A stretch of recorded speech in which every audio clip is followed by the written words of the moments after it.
you looking for a different level of truth about your challenges and struggles?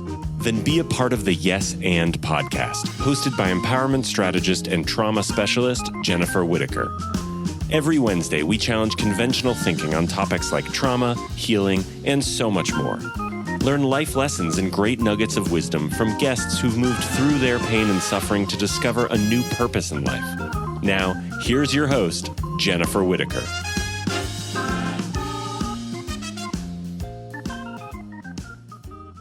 Hi, everyone. This is Jennifer Whitacre, and you are watching Yes and.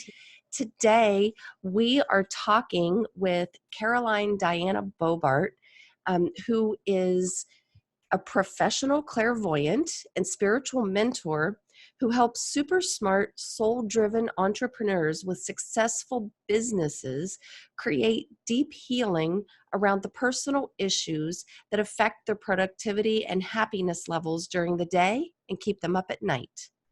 She is a trained energy reader based in Mallorca, Spain, and she serves a global clientele. Caroline, welcome to the show. It's an honor to have you here today. Oh, thanks so much. I'm so excited to be here with you. Yeah, I'm so excited to have you here. And I love having conversations with people who are clairvoyants, because I do think that each one of us has gifts, and I love it when somebody owns their gift and builds on it. Absolutely love that. So before we really get into your story, can you tell me a little bit about your clairvoyance, and maybe for some of our listeners who aren't sure what that means, can you tell what clairvoyance is and how do you use that in your business? Yes, completely. So clairvoyance for me is a gift that we're all born with. And, it's something that folks have been aware of for millennia. Like if you look back into ancient religions or manuscripts, so there's always reference to the third eye. That's where we have our, that's what we call the seat of the soul. And that's where they say that we have access to see things that are not perceivable with our physical eyes. And that's what clairvoyance really is that ability to see things that utilize like an extra sense. It's an extra sense, so we're not seeing through our physical eyes.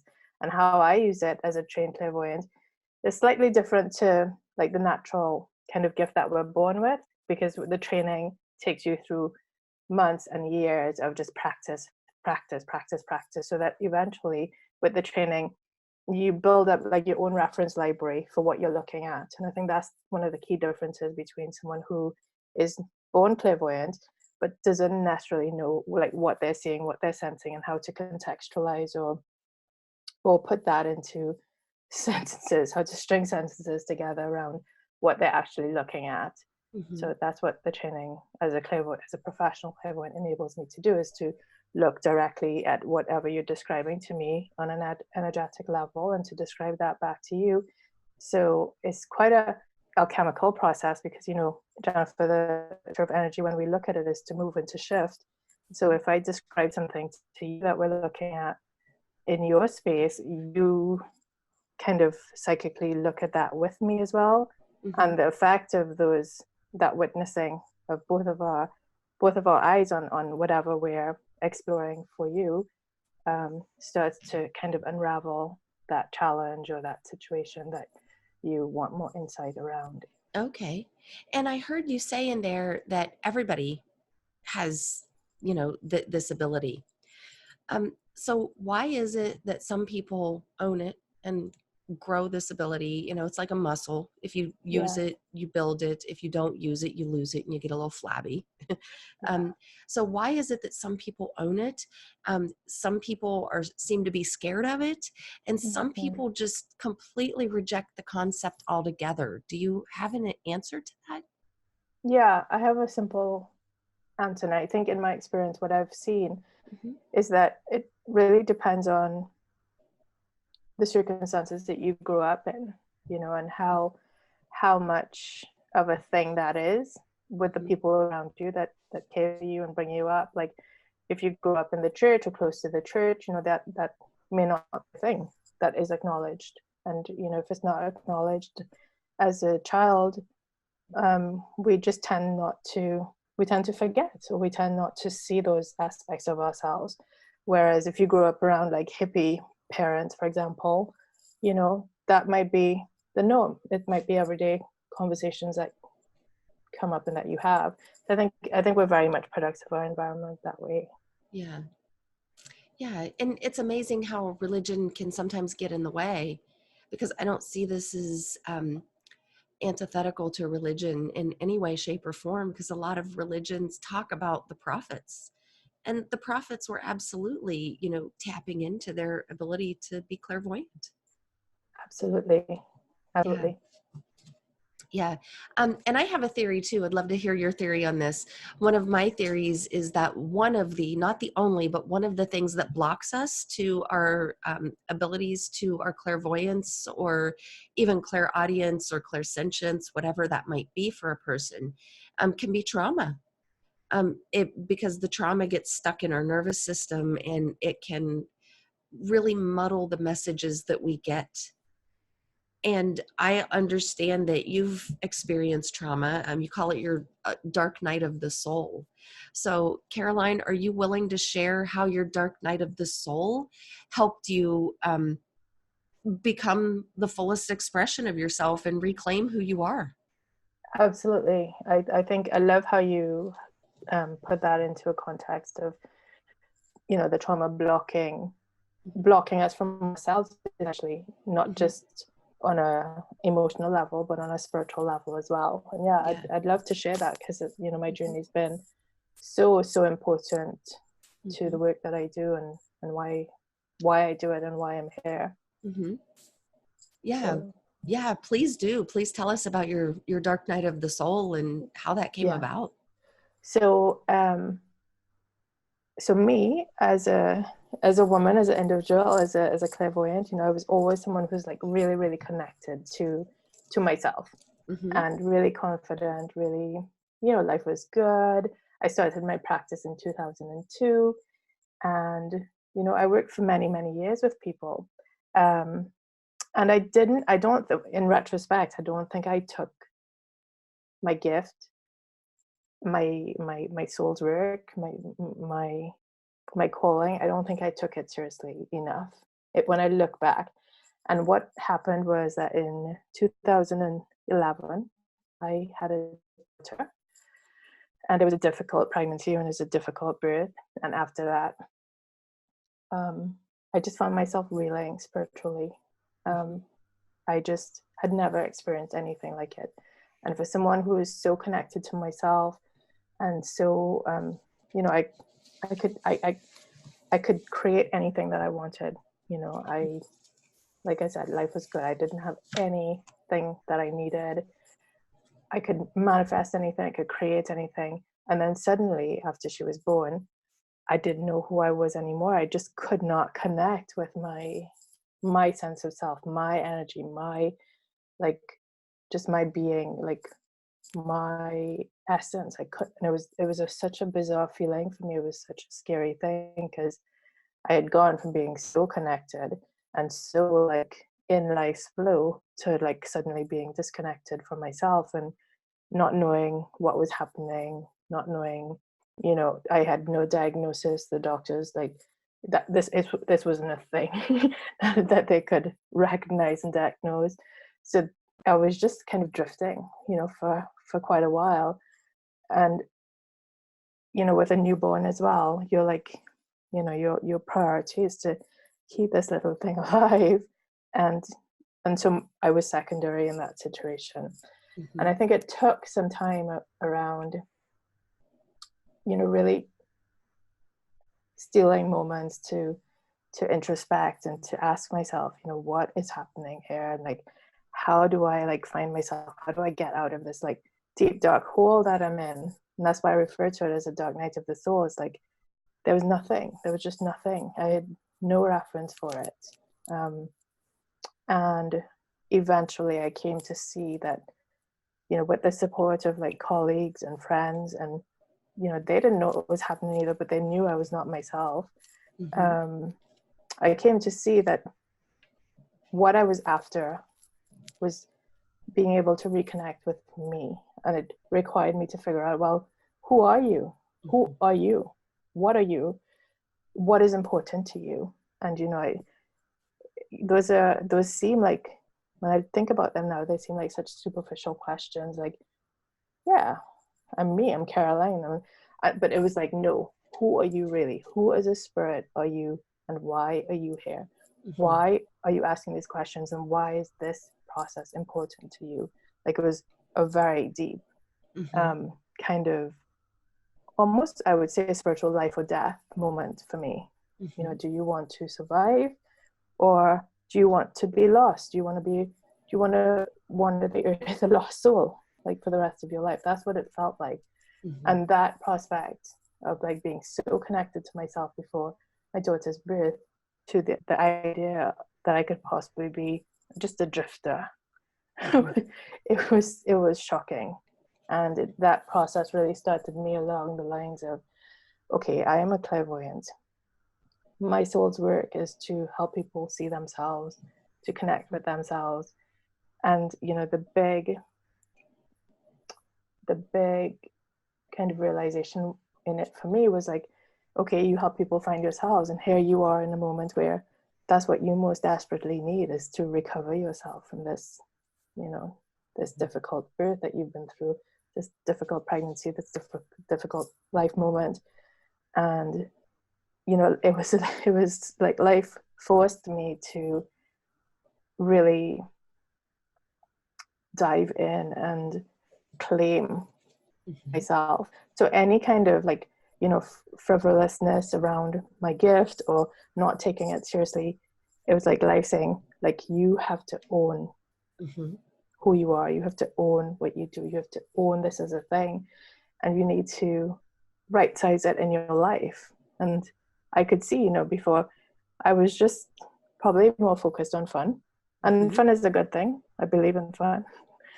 But then faced with such a serious situation, it was life asking me to, like, really just juggle things around and right size things in such a way that I positioned the work and I positioned myself as life would, you know, according to life's plan.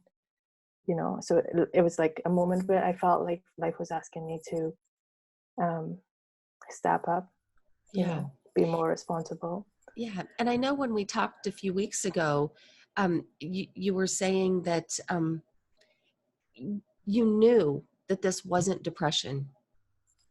You just had this awareness. And I love that you were able to maintain that awareness that whatever you were going through wasn't depression.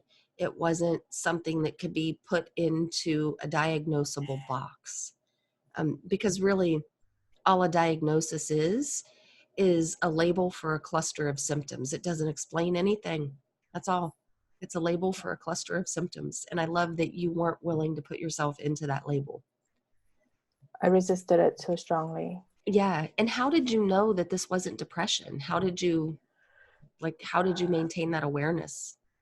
I had depression for a bit in college, you know, like, I don't know, 15 years before that, 20, 17 years before that, whatever it was. I knew what that was. And it wasn't the same feeling of, Okay. because it was just different. It was just a different internal feeling, and much more with a spiritual edge to it, more of a spiritual existential edge to it than depression, where, you know, it is a clinical thing. It's a clinical, biological, physiological thing. And I felt the difference between that and the spiritual component that I was experiencing here. Yeah. Okay. And so when you found yourself kind of in, for lack of a better word, in this pit, because it does, it sounds kind of like that pit, you know, that deep, dark pit. How did you get yourself out of that? Yes. So bit by bit is the answer. Yes. It wasn't all at once. It took a lot of courage. Yeah. I'll And tell that's you, important I think that's important for our listeners to hear, you know, it bit by bit, it doesn't happen all at once. So thank you for pointing that out. Yes. Yeah. it felt like a test, and I say test, and that's like, the universe conspiring with my spirit, conspiring with life's situations and circumstances to bring about this like perfect storm where it wasn't just like, yes, I'm committed. It was like, no, you show us that you're committed. You take the baby steps. You make the phone calls. You ask for the support. You speak your truth. It was a process of doing what was needed in each moment that, really by doing those little steps with courage and with self-belief, that's how I built that muscle back. Yeah. And I heard you say, you spoke your truth. And can you talk a little bit about what exactly does it mean to speak your truth? Because I've heard people say, well, how can you speak your truth? Isn't the truth the truth? Yeah. Yeah. So can you talk a little bit about that?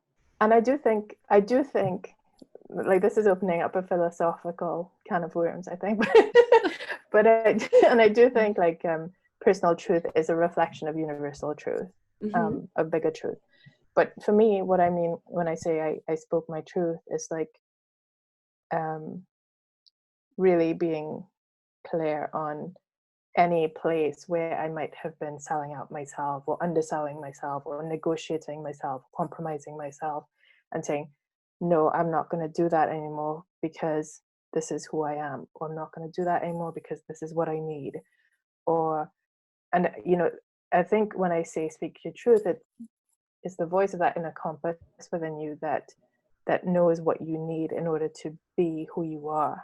And when we sell out, we compromise, the compass gets confused. Yeah. Well, that is really an important concept, because I don't think there's just one definition of truth. And when we speak our truth, it's honoring who we are. And it kind of circles back to what Shakespeare, to thine own self be true. Correct. Yeah. And I think that's what it means. What do you need for yourself so you can be happy and healthy and whole? Yes. And not just physically happy, healthy, and whole, but physically, spiritually, mentally, emotionally, a well-rounded person. Yeah. And little things, like speaking up and saying, I need a day off work. That could be speaking your truth. Yes. And I think it's something that as well, it's easy to say, speak it, and like you say, like that's not clear. What do you mean by that? And I think it is really important to emphasize, like, when we don't necessarily grow up with parents or people around us who know that to be a thing. So it's not like we have that modeled for us early on. And this is really connected to the work that I do. It's like, I work with folks in their 20s and their 30s and their 40s and their 50s. And they might, for the first time, be trying to connect with what their truth is, because that's how they kind of realign their lives. That's how they find themselves again. That's how they, change direction when they've been living lives that they're not fulfilled in. It's an essential component of knowing who you are, is being able to connect with that voice in you that knows what is right and what you need, and what is true. Yeah. And did you find yourself having to be vulnerable in order to get yourself out of that dark night of the soul? That's a great question. The reason I like that question, Jennifer, is because I had been so strong and so confident before. For me to be in that place where I did not know myself, where I did not know where I was going, where I didn't know what was happening, to be able to say, I need help, was a big deal. It was a big deal because I didn't know the type of help I needed. I couldn't be specific. I had to basically say, I'm struggling here. And it was hard to admit that to myself. And it was hard to admit that to my husband. It was hard to admit that to my friends, because it's not who they knew me to be. So yeah, it took a lot. That was part, excuse me, that was part of the courage that I felt part of my process was being able to start from zero and say, I'm building things from scratch. Mm-hmm. And this, I'm making this up as I go along. I don't know what's happening here. And oftentimes when I see clients rebuild their lives, it's the same. It's like, it's a process of self-trust. You don't know what you're doing. You're following that truth and that voice. So I think what I'm trying to say is that process of rebuilding things really requires you to show up with the same vulnerability, and whether it's, I see this with clients a lot.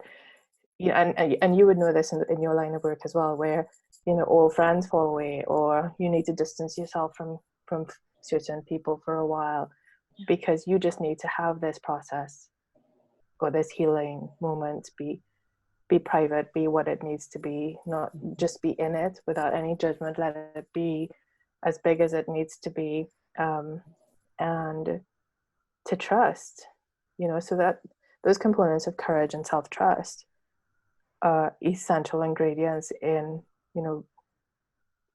reworking the direction of your life. Yeah, absolutely. And I love that that you said that the vulnerability was the courage. That's what took the most courage. Because I think we have this misconception of what it means to be brave and to be courageous out in the world. And we think that it's like these big, huge acts. And sometimes the most brave and courageous thing we can do in our life is to be vulnerable and admit that, I don't know, I'm a little lost. Can you help me here? Absolutely. I couldn't agree more. Like when you say it sounds like such simple concepts and simple words, but I know for myself, like it was the biggest deal ever for me to say, Yeah. I'm struggling here. Like I need help. I need support. Like I need holding. I need healing, Right. And when you finally said that, how did that go to the people who received those words and they heard you say it? How did that actually play out? Yeah, that was a lesson for me, because I had probably grown up with this, like many other people, like you allude to, you put on a brave face, and you just get it done. Yeah. And you just plod through. And my experience when I shared this with my colleagues and my friends was, it was such a big lesson in learning to receive, learning to receive support, learning to receive love, learning to receive healing. And that was a big lesson for me. And it probably still is. It probably still is. But I know in that moment, like it was a matter of like spiritual survival, and I had no other choice. So and this is exactly what I mean by life conspiring with the universe and your spirit to create exactly the situation you need to give you what will take you to the next place in your expression, in your fullness, in your abilities to serve. Absolutely. Because otherwise you wouldn't get there if you're not forced. Exactly. And receiving is such a big part of that. Because, I'm not quite sure your exact words, but you said, if the universe conspires to give you what you truly want in life, if you're not willing to receive, then, if it doesn't matter if the things fall into place, you're not going to be able to see them and receive them if they do happen. And part of that letting go and being able to receive, also one of the like layers underneath that is when you receive what you need, it requires a letting go of what you think that is, or what that looks like, or what it needs to look like. Because I see this with clients as well. We will ask for a certain thing. We will ask for the job. We will ask for the relationship. We will ask for the house. We will ask for the thing. But what we don't see, or the part that we choose not to see, is the process beneath that will enable you to become able to receive that thing. Yes. It requires like a personal process of becoming. Right. Absolutely. And that's, yeah. And I love that you pointed out that it is a personal process, because some of the most successful people I hear talking, even like, I can't even think of his name, Gary Vaynerchuk. He's a big influencer here in the United States, at multi-million dollars, maybe billions. I'm not sure how much he's worth. And one of the things that he says that contributed to his success was falling in love with the process. He said, if you fall in love with the process, then that's the battle right there, because it's a constant process. There's never an arriving. Whenever you get to that place where you think you've arrived, it's just another step in the process. Yeah, it's never about the thing. It's about the journey and the becoming to get there. Exactly. Absolutely. And the journey and the becoming is all about becoming who you are as a person. Yeah. And this brings me to the next thing, is that, oftentimes when we say what we want, what we're really what I notice in myself and in other folks is that what we're really after is something so much bigger. But the thing that we say, the car, the house, or whatever, is what we can say with our limited vision. Right. And our vision with our eyes is different to our vision as a spirit. And that's where we get caught up in the, be careful what you ask for, because Exactly. And don't get too attached to that vision that you have in your head. It doesn't have to be that particular house on that particular street, on that particular corner. Maybe there's a better house in a different city waiting for you. Absolutely. Yeah. Well, I know when I'm going to kind of switch gears just a little bit here, because I know that when I introduced you, it's in your bio that you help smart, soul-driven entrepreneurs with successful businesses. And how does that relate to what you just talked about? Yes. So I help successful business owners with the personal side of things. So my clients are usually folks who are really, really, really smart. They have the whole business side of things sussed. They have a brain for, what makes a business like successful. That's not their challenge. Their challenge is the relationships, the self-love, the, weird family dynamics, the deep healing processes or spiritual crises that they don't know, like me, what's happening, how to manage them. So I help them with the personal side of things. Okay. And so my clients are really a reflection of me, Okay.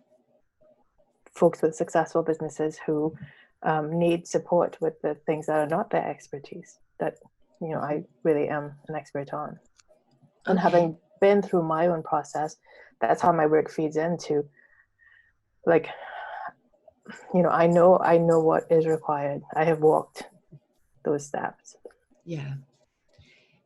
And that's almost a requirement to be on my show anymore. I made the mistake early on of bringing on a few people who were teaching things and trying to take people places where they'd never been themselves. And and you can see straight through it. You can see right through those people. And if you try to work with somebody who's trying to take you somewhere that they've never been themselves, but they're trying to lead you down a path that's unfamiliar to them.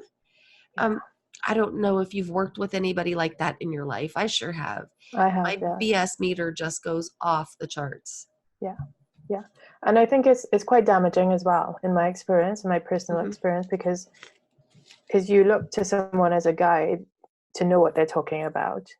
And when you take someone's word that they know what they're talking about, but they don't, it kind of warps your own connection with your intuition and your kind of compass. That compass we're talking about is like, what is happening here? And that compass goes crazy, and things usually don't work out. Things don't work out. Right. And it's also, I think it's an important awareness when we realize that we attract people into our life, whether it be friends, practitioners, just any relationship that we have in our life. We attract people who are kind of at the same level we are, the same level of healing, the same level of dysfunction.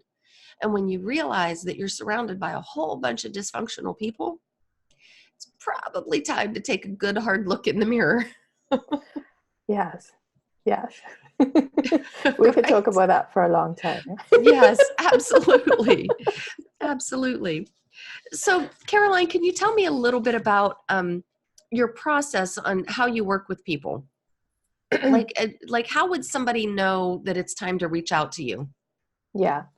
So usually folks reach out to me, usually by referral or by hearing me speak.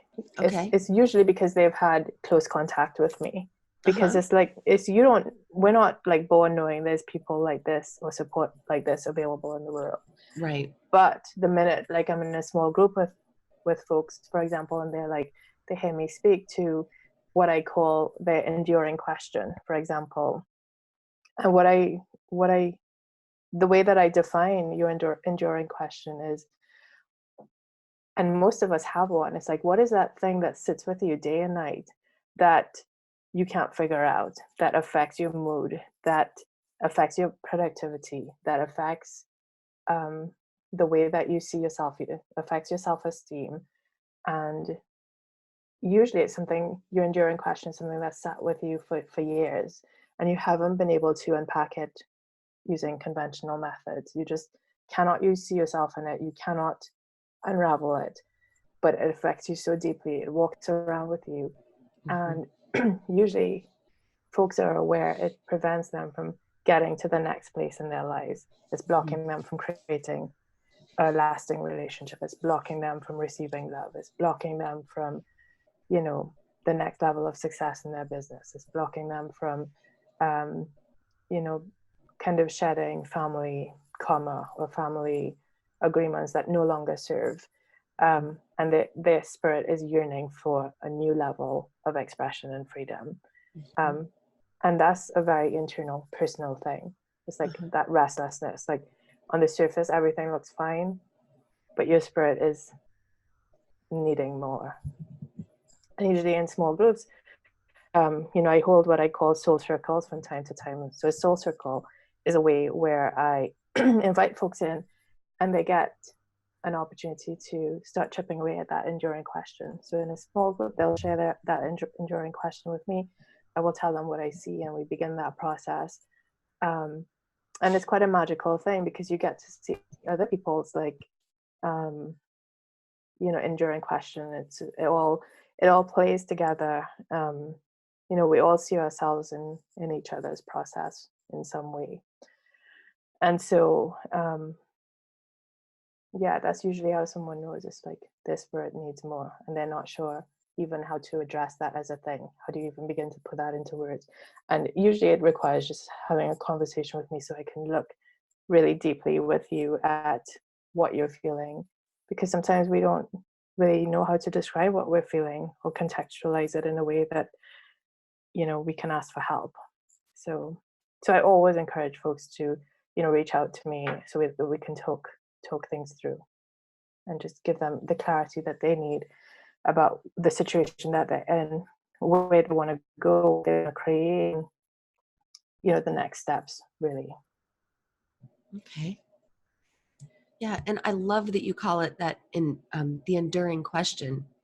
Um, I I would imagine that resonates with everybody because you're right. We all have that. We all have it. That's been my experience. Yeah. Yeah. And do you find that whenever you work with somebody or maybe even yourself and you have an enduring question and you start to make progress and you start to sort out the details and get past it, does another one emerge? That's a funny question. Is it something that we I always think, have this enduring yeah, question? I think there's a system, there's a built-in system that we have where things can like kind of bubble to the surface once you've cleared the things at the top. And I also think that sometimes our enduring questions have different layers as well. So that might be the same kind of concept. But yeah, I think there's always like a growth theme as spirits that we're working on. And that growth theme will have certain people or situations connected to it that maybe we attach ourselves to, and we're like, I can't understand, like, why we can never like sit down and talk things through in a calm and reasonable way. Why, but if you look at what's really happening, what's the growth theme there? What is it? Like you said, there's always we're always creating situations based on our growth themes in ourselves, right? Right. So yeah, I think that once you're alive here on the planet, we just are constantly learning, constantly healing, constantly changing. Right. Because I think somewhere in my head, I'm thinking, if you don't have at least one of these enduring questions, are you even alive? And if you are you paying attention? Yes. yeah. And I think being able to identify your enduring question requires a level of self-awareness that is also a process that for some folks, self-awareness is a growth theme. They might spend their whole lifetime in this lifetime becoming aware that they are spirits in a physical body, and just we're all at different places on that path. But what is, like I said to you early on, like what is really exciting about looking at an enduring question that's holding you back from your next thing is that my ability to put your attention on where that is in your body, how it sets you up for the dynamics and the experiences that you're currently experiencing, and to be able to start to shift that energy just by the act of putting our attention on it. It begins to create huge life change, because we can only play out dynamics that we don't see ourselves in. The minute you become conscious of them, well, the game's busted, right? It's like you can't engage those dynamics the same way once you know how they work. So that's part of the magic. It's like right away, my experience has been like the things that folks struggle with for years in those enduring questions, once they're able to see the dynamic right away, begins to shift. Yeah. And that's that is so true for the trauma work that I do as well. As soon as somebody starts to see the dynamics, like you said, of why that exists, or when somebody starts to see the dynamics that oftentimes go back to their early childhood as to why and how they developed a particular behavior or coping mechanism, avoidant behavior, whatever that is, personality quirk, they started to adapt in order to fit in to the environment and the family dynamics in a way that kept them safe in childhood. When they start to see how that started, then they realize, oh my gosh, I've carried this behavior through my adult life, and things do start to change almost immediately. Yes. Beautifully said. That's exactly it. Yeah. And it also leads to a level of self-acceptance and self-compassion, which really changes things as well. Absolutely. Yeah, that's been my experience. That would be one of the other ingredients, the vulnerability, the courage, and the self-trust, and the self-compassion and self-forgiveness. Absolutely. Right. And I think the forgiveness piece is really crucial, not just forgiveness of the others who have seemingly held you in a dynamic that you didn't want to be in, or that didn't serve you in the highest possible way, but that self-forgiveness piece. I see many people like grieve for lost years. Oh my goodness, I've been doing this my entire life. I'm 54 years old. And it takes a lot of compassion to, accept that and to let that go. Yeah. So that you can move into the next thing. Absolutely. So do you find any particular issues that come up with clients? Do you have any themes that are more difficult to work with than others? Yeah, something I don't get into with my clients, not because it's difficult, but just because it's not my expertise, for example, is health related issues. Okay. because I find them to be quite complex. By the time somebody becomes physically sick or physically unwell, my experience has been that, the patterns are so wired into them. It's just not my area of expertise. So that is one area that is difficult. Okay. And I think, like you mentioned, the childhood mechanisms that we develop to keep ourselves safe. Mm-hmm. Sometimes they're so safe, they're so solid. Like they play mind games with us, and we're like, no, we're free. No, I'm free. I'm free. I'm not. This doesn't affect my view of things. But when I look at it energetically, it's like a fortress, right? Yes. Yes. Absolutely. Absolutely. And speaking of mind games, I had an experience. I've shared this before. It's been quite some time though.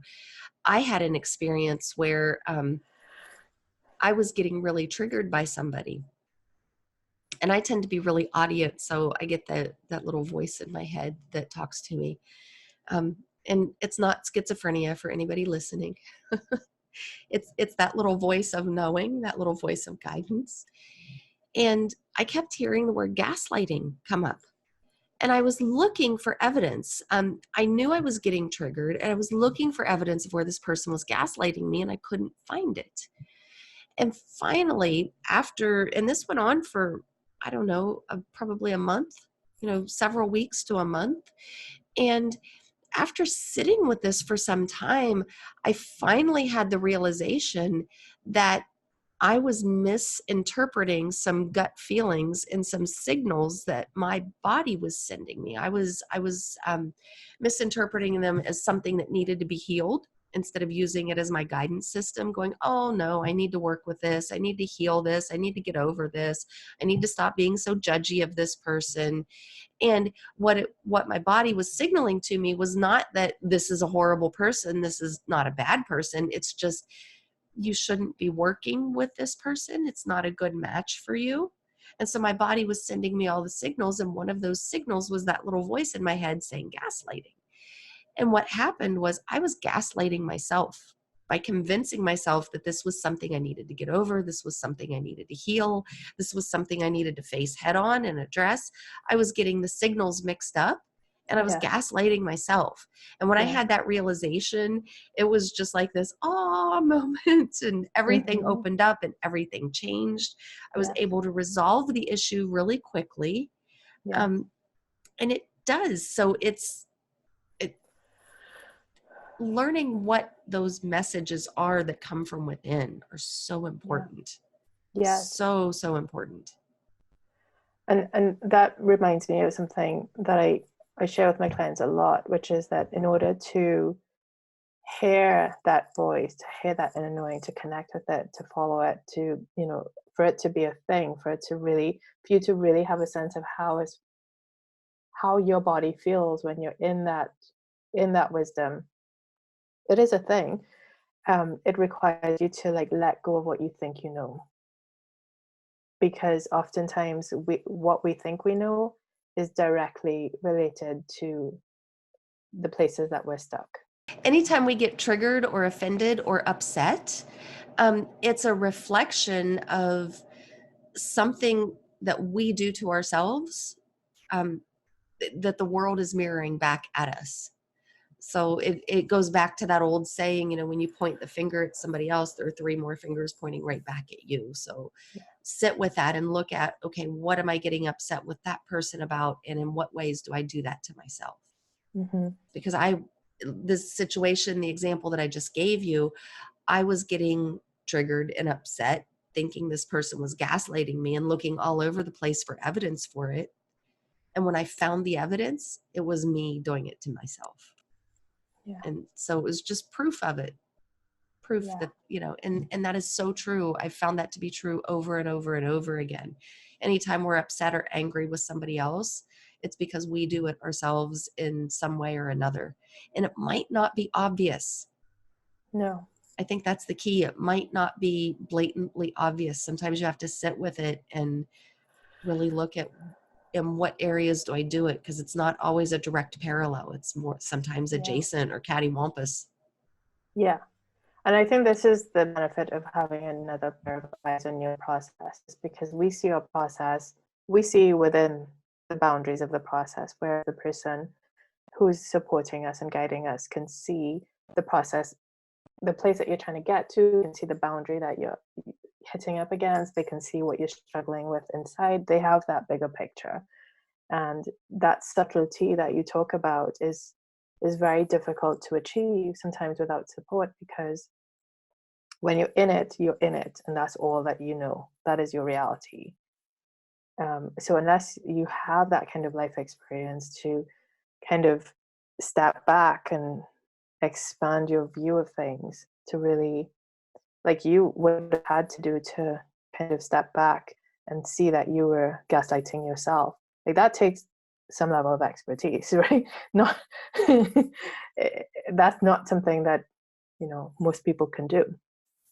And yeah, that's what I find in my work, is that being able to support someone, and for someone to have that kind of feedback with me over a period of time it's invaluable. It's invaluable because being able to step out of yourself and see things through somebody else's eyes really starts to unwind the patterns and the, you know, the dynamics that you the very things you're trying to dissolve and move away from, to move into the next thing. Honestly, Caroline, what gives me the level of expertise that you're talking about is not avoiding and running away and doing all kinds of avoidant and bypassing behaviors to not to face my own dark nights of the soul. And I say plural because I've had more than one in my life. Yeah. And I know that's what we're talking about here, is the dark night of the soul. And the more that you come home from work and have that glass of wine or two because you just need to de-stress, or the more that you're upset, so I need to go take a bath to relax around it. Or I need to go for a run. We have to look at our motivations as to why we're doing what we're doing. Are we doing it because it truly is feeding our soul, or are we doing it because we're trying to avoid some discomfort in our life? And if it's because we're avoiding discomfort, then you're avoiding some level of this expertise that we're talking about who you are, and really truly getting to know yourself and what you're trying to tell yourself with all of these signals of comfort and discomfort and pleasure and pain. And there's a message in all of it. Absolutely. And that that kind of escapism that you talk about, I think we probably all do it to a certain extent in the beginning, until sometimes we do it to the extent that your spirit says, okay, bam, like, you're going to hear me now. Yes. Yes. And for some people that is this. And for some people, that thing that they can't escape is the diagnosis, you know, that health issue that you talked about. So Correct. if people can catch themselves before they get to the diagnosis, or reach out to you for help before they get to the diagnosis. Then and that's such a good point, because very often I meet people and they're on the way to creating the sickness. You can see that they have all the signs and they're just on the edge. And being on the edge requires that they make a very serious commitment. And I think most people, you know, when they speak to me, or you, or somebody who is in a position to give that bigger picture perspective, like once you see yourself at that edge, like, you are forced to choose. Yes. Yeah. Absolutely. Well, Caroline, I know that if our listeners want to reach out to you, I'm going to put your website up, which is carolinediana.com. And I know that you're willing to make your one of your 90-minute sessions available to our listeners. And that's something that you usually only offer to people who are local. Is that correct? Yes, that's right. So my Mallorca love session. Can you talk about that? So my 90-minute session is a great way to bring your enduring question, so we could start looking at that and chipping away at what what is it that you've been sitting with that you haven't been able to resolve in any way that you've tried, that is blocking you from stepping into the next thing that you want to create in your life? What is it that you're restless about? What is it that's holding you back? How would you frame that in the form of a question? And the 90-minute session, which I don't normally do, I do very few of them, is a way to look at that dynamic within yourself with me through my eyes and begin dismantling it. Just begin kind of unpacking the way that it's set up in your space, to give you freedom from that, and to show you the next steps around who you really are and what is the spirit you're trying to achieve by getting to the next place. Not what is the thing, like we talked about, what is the external thing, but what is the process that you're in of becoming? Who are you trying to be? Right? Who are you? Because once we get on that, what you're able to create just expands beyond what you think is possible right now. That sounds like a fantastic session, and it's called the Majorca Love Session. Yes. Yeah. I might sign up for that.